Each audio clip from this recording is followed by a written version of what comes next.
So welcome to the weekly gaming recap. We're going to try to do a video at the end of every week, probably fall on the weekend, of just whatever news or good things came out in the gaming community within the week. Yeah. So the post E3 week is coming to an end. I feel like there's like E3 week, and then there's like all the other weeks, which are the waiting for next E3 weeks. So I'm kind of like, aw. So not a ton of news this week, which could be good or bad, but some interesting topics to cover. So we're going to go into more detail about the NPD and some of the things there. Some interesting comments from Cliff Blazinski on Lawbreakers, and interesting comments from Jim Ryan and a couple other little topics here and there. Yes, and then a special shout out at the end. So obviously the biggest news this week was the NPD. You know what's really interesting about the NPD is, where is the actual NPD? Like, you can't find the real NPD. Yeah, it is kind of strange. We kind of just take everything that we hear on faith and from media. Yeah. So it's secondhand by the time we get it. Yeah, essentially it gets leaked from what I understand, because it's not something that's officially it's not like a published on a website with 100% completely accurate numbers. But I mean, it is pretty much what happened as far as physical sales go. Right. We don't ever see anything about digital. So. Yeah, nothing on digital, which is causing the NPD to lose some of its accuracy. Some of those numbers look really bad, and then you factor in that it could be up to a lot of 3/4 of the people are buying it digital. Yeah, they're going to have to start accommodating that. So Sony won for hardware. So Sony's back on top for hardware. Injustice 2 was the number one selling game. I was a little surprised by that. Of all the games that could have been everybody that was spot, playing that was pretty interesting. Prey was in the number 5 spot. Yeah. And they did release Prey this month, right? Well, early May. I think it was like May 2nd. Yeah, so it was on that NPD. Yeah. So they got beat by Grand Theft Auto 5. Yeah, Grand Theft Auto's been out for quite a while. I can't believe Grand Theft Auto is still a thing that we're talking about either. Well, people are playing the online mode. It's the games as a service thing that we always hear so much about. That's what really sells. Everyone wants to believe that a single player, narrative-driven story game is going to sell. That's not what really... That has a cap. It has like a 5 to 8 million cap. And if you do 8 million, that's incredible for a single-player game. Yeah. Those are really amazing numbers. It made all its money back at the very least, and will probably make more in the future. But really, it's about the multiplayer. So that's why you're seeing Grand Theft Auto. Prey does not have an online mode. There's no multiplayer. Okay. So, but you've got to keep in mind that we've recently learned that as much as 74% of game sales are digital now. And for a while there, it was hovering around 50 or a little bit less, and it just shot up recently to 74%. So if they sold 1 million, I mean, how much more? It could be up to 4 million. Yeah, so we're seeing probably like 20-25%. Yeah, so you're not seeing all those sales that are... The people are they'd rather just download it and buy it. I do that now. Yeah, I've done that since 2013. NPD's going to have to be able to figure that part out, or... Yeah, I don't think they really care about that. Anymore, that's not really what... They're not making anything off of this information. So the most interesting thing that I was able to find about this NPD... So PC software sales were down 48% from last year, which from what I read has been a trend month to month within the year. So this isn't just a sudden weird month. Yeah. So PC sales, to put this in perspective, PC software sales are 12 million for the month of May. Console software sales are like 271 million or something very close to that. Yeah, that's pretty crazy. That's a tremendous difference. In fact, big difference. So PC is 12 million. Accessories for gaming are 112 million for May. So controllers and all the other devices. Yeah, so all the little tiny trinkets that we buy are outselling PC game software. Well, it's it connects to another thing in your data that you're talking about right now. The consoles are outselling the previous generation of consoles by 29%. So we've been hearing for 3 generations now, and I've actually remember hearing this even before then a little bit, that PC gaming was going to overtake console gaming, and everybody that games on console was going to give that up to build a rig and play at a desk, essentially on a monitor with a mouse and keyboard. We've been hearing this for so long. So you go back consoles to... they're dying. They're yes, dying. Been hearing that for 15 years. So you go back to the original OG Xbox, the PS2 GameCube era, and you look at some of the sales and some of the things that happened there. We were hearing it then. We were because the original Xbox and the GameCube weren't doing that well. The PS2 was just slaughtering them in sales. Like I think it's something like 150 million or something PS2s out there. There was only about 25 million Xboxes. There was a 20-something million of the GameCube. So it was a big gap between the leader and the other two. Yeah. So people took that as a bad sign. They took that as a sign as it's slowing down and people don't want consoles anymore. They want to move to something else. Yeah. So then you fast forward a generation to the PS3, 360, Wii segment, and that generation outsold the previous by 24%. Right. And then now we're we took that increased number and we're now outselling 29. the increased number that was increased by 24% now by 29%. And that data, in case anyone is wondering, you can find this. It's out there. That is from the first 43 months of the PS4 and the Xbox. So they're just talking about two consoles right now. The PS4 and the Xbox One are outselling their predecessors by 29%. So there's a jump crazy.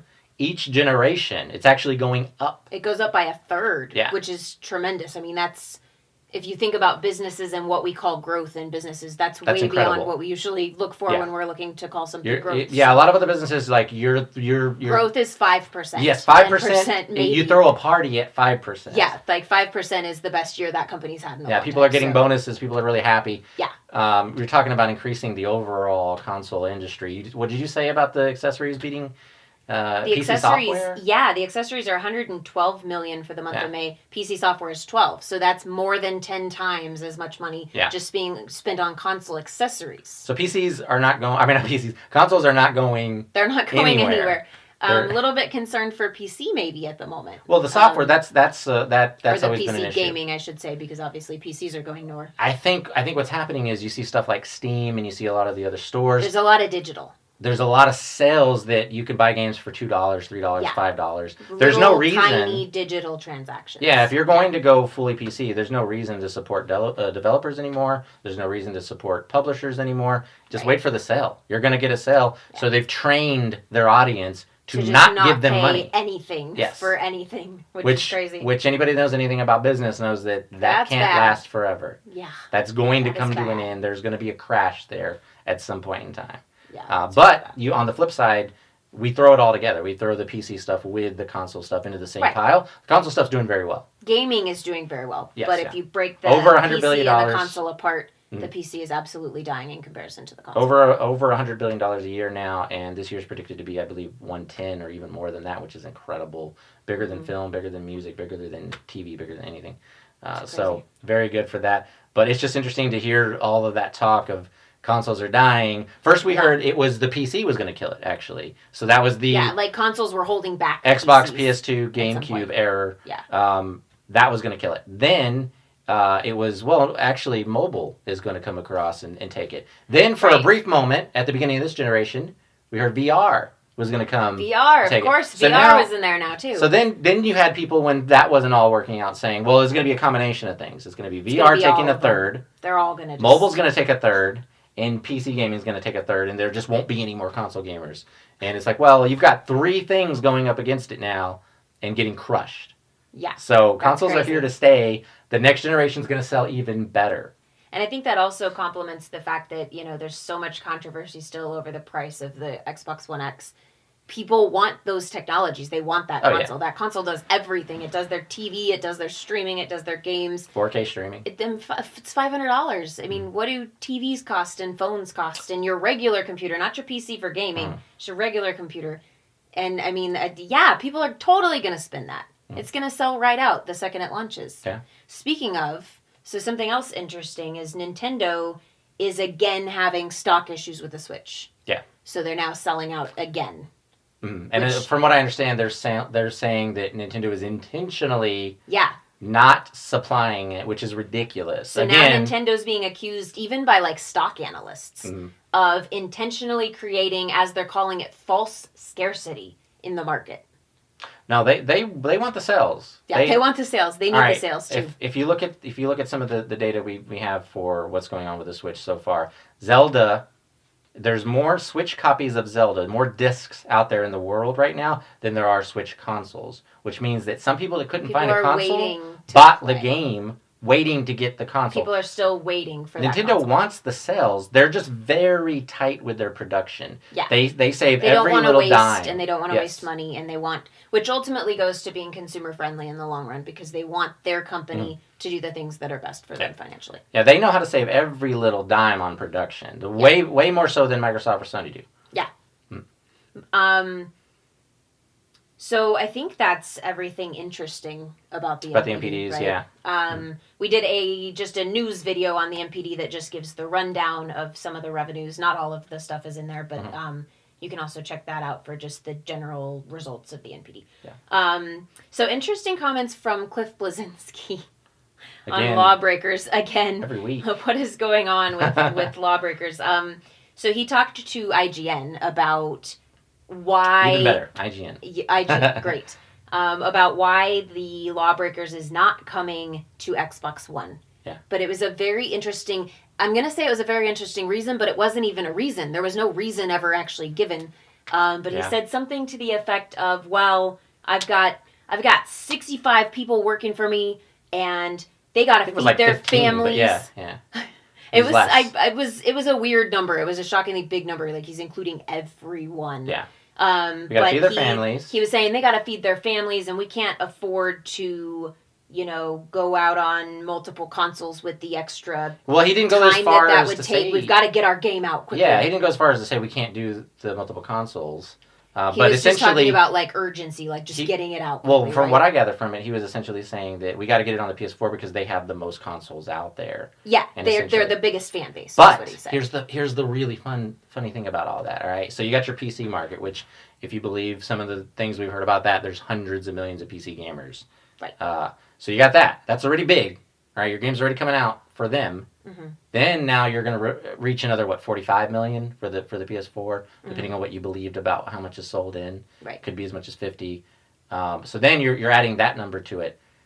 Why not go ahead and add the other 36 to 40 million Xbox owners to that number, so that you can feed your freaking employees? Well, and what's really better. interesting is if you think about it, like, it would take a couple more weeks for them to get it onto Xbox. So if you're talking about your employees and not yourself, I get being the investor and the owner of the business is different.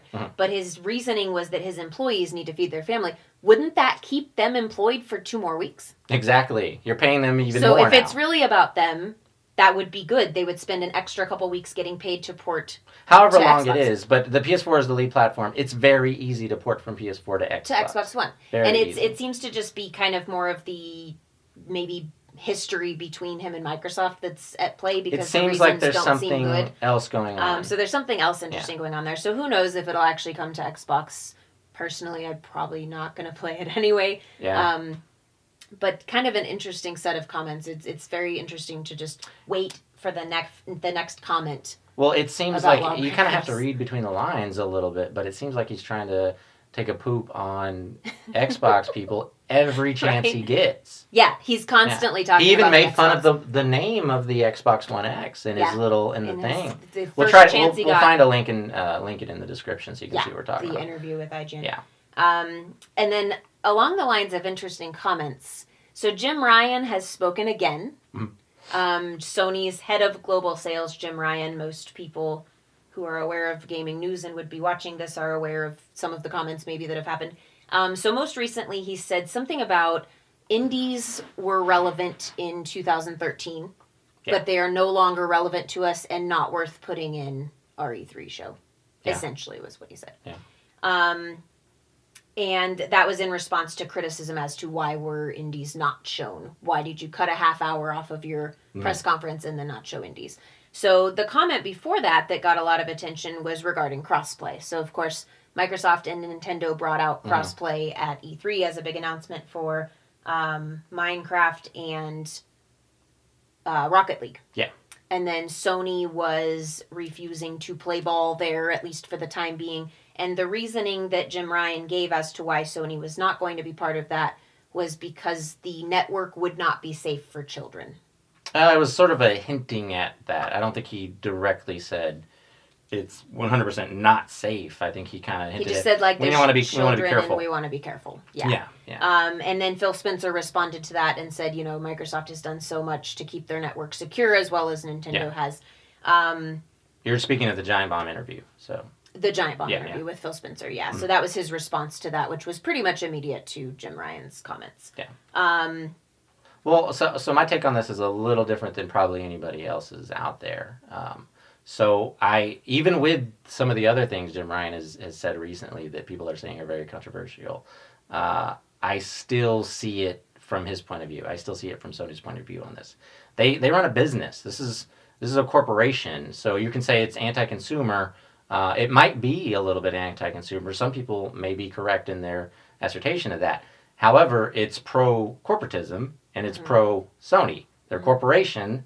They run a business. They have to make money. They have to watch their ecosystem. Right. So I don't think there's any truth to it not being secure. I don't think if anyone... It's just that they don't financially want to do it. Well, they got to protect their ecosystem. So if you have somebody that's talking to two other friends, one of them's on the Switch, one of them's on the Xbox One, via this crossplay, and they're telling them about all the features they can get on those two. Well, that person, if they have the money and they're okay with being a multi-console owner, might go out and buy an Xbox or a Switch. Because now they have friends on Xbox. Because now they have friends over there. And then they might go out and start spending a lot more money on the accessories and the games. For Xbox. And then there's less time on the ecosystem that Sony's building with PS Now. So you're giving them access to another network of people, which the number one excuse for what console someone owns is that's where my friends are. Exactly. So you're allowing them to get friends on other platforms is ultimately what ends up happening. So that's the number one excuse that people have for what gaming platform they play on. What friends... where their friends play. So I know people on PlayStation, that's why I have a PlayStation. So if Sony makes the decision to go to cross-play with any other platform on any game, they give their players access to players on other platforms. So they go to get the next new console in a year or two. And it could be that, They could kind of go either way, right? Well, so that's the biggest thing I would see from Sony's side. But I see it more of a like a right here and now kind of thing. They've got quite a few services. So they've got their PlayStation Network, which is a yearly subscription, or you can do a monthly subscription as well. You've got PlayStation Now, which is another subscription-based thing. You've got PlayStation View, which is like a TV service thing for like cord cutters. So you got all three of those, and there's a lot of people, and I've known some of these people that are buying into all three, so they're paying all those subscriptions all the time. They want to keep that ecosystem sound. They don't necessarily want you seeing what Xbox Live has to offer, or maybe what the Switch is going to have in the future, and then maybe jumping ship over to those. And it's not even just about that. If say you're happy that Xbox is doing what they're doing, and you get one of those, and then you start putting more of your time there, spending a little bit less money on downloadable content and other services on your PlayStation, that's money out of their pocket. Right. They've got to do what's right for their business. They've got to do what's right for them to keep going, so that fans of PlayStation will get a PS5 and whatever's coming in the future as well. So. Right. And so from Sony's standpoint, it's a business decision, because Definitely I don't think there's really any... I can't think of an immediate or, sustainable profit from crossplay.